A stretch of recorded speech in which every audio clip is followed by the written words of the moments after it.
when the laptop dropped in 2020, I had no idea where it came from. I didn't know if it was real. But what I did was I took the files on the Hunter Biden laptop and I compared it to bodies of information that we knew were absolutely true. So, for example, the Secret Service, again at the request of the U.S. Senate committee, had released Hunter Biden's travel records. So we were able to take the laptop and say, when he says he's in Dubai, does that correspond with the Secret Service travel records? If he's emailing somebody and saying, I'm in Hong Kong, does that line up? In each and every case, it lined up. Then we compared the laptop to the suspicious activity reports, the SARS reports.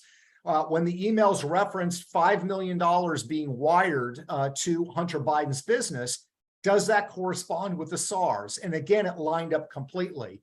And the laptop really came out at about the same time as the Secret Service travel logs and the wire transfers. So it really would not have been possible for somebody to create thousands of emails simultaneously to demonstrate it.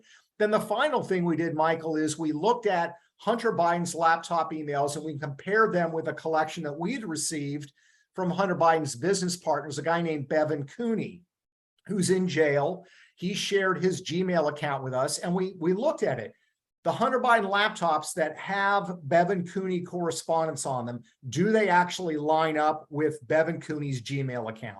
And again, they did 100%. Now, I was able to do this in Florida with my researchers.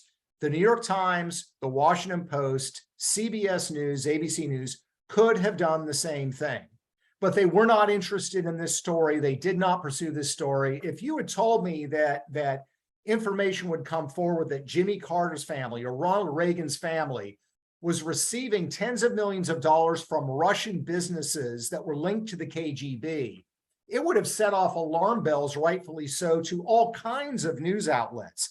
That's really the equivalent of what we're talking about here. And yet the media somehow convinced themselves that this was not an important or an interesting story.